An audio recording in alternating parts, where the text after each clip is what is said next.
Hey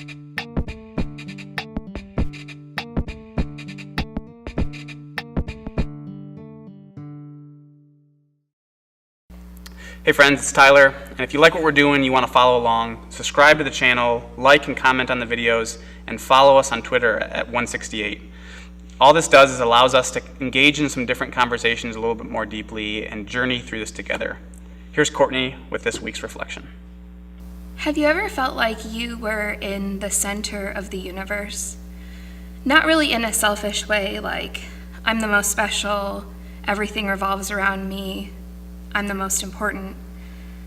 But have you ever felt like you were in the center of your universe because it seemed like the entire universe, or the multiverse, if you believe in that, had been plotting against you? There have been times in my life when it seemed like everything that could go wrong didn't just go wrong, but went worse than I ever could have imagined. And in those moments, it's been really easy for me to ask questions like, why did this happen to me? What did I do to deserve this? Where was God when this happened? These questions are some of the most human questions that we can ask. They're not new questions. They're questions that have been asked since the dawn of human consciousness. And in the Old Testament, we find a story of a man who had every right to ask these kinds of questions. In the Old Testament, there's a collection of writings that we call wisdom literature. In my youth group this fall, we're studying all of the books of wisdom literature, and this month we're focusing on the book of Job, and our text this week comes from that book. When I bring the book of Job up to people, I get a lot of weird reactions, especially when I tell them that it's one of my favorite books in all of Scripture. The book of Job is seen as kind of a downer. If you're going through a tough time, sometimes it makes you feel worse if you read it. And it's considered to be a downer because it's a story of a man who experiences immense loss and pain for no discernible reason. This man is said to be righteous and blameless, and yet he still loses everything that he holds dear: his family, his home, his livestock, his wealth, and even his own physical health. He loses it all. His friends try to comfort him by offering explanations for why these things have happened to him, but there is no satisfying explanation to be found. They give him advice that isn't only way off base spiritually, but they give advice that we would look at now as deeply harmful and unhelpful. The story of Job resonates with me, and it's resonated with people all across time and space. And I think part of the reason this story resonates so deeply with us is the fact that immense loss and suffering place all of us in what feels like the center of the universe. The things that affect us and the things that happen in our lives that don't really matter to the people around us, these things make us feel isolated. We feel like the forces of the entire universe, or even spiritual forces, are at work conspiring against us. We ask these deep, painful questions of how could this happen to me? Is there a reason for any of this? Our friends try to explain away what's going on with us. They offer advice, and sometimes they mean well, but often we leave these encounters, even with our closest friends, feeling defeated and isolated.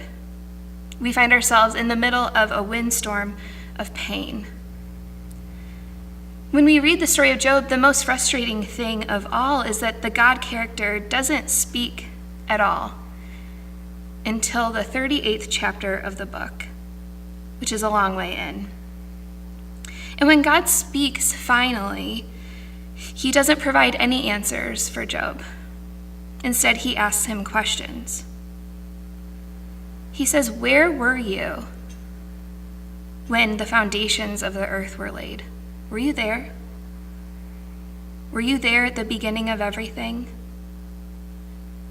The God character is asking these questions, and these questions kind of make us believe that if God is asking these questions, then God must have been there. God must have been there at the beginning of everything.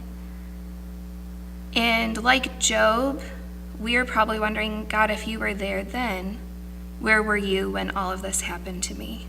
The purpose of this story has often been said that it's to give an answer for why humans suffer and have pain in their lives.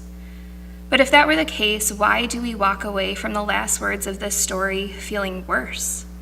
We don't walk away feeling better or more self-actualized or more at peace with our pain.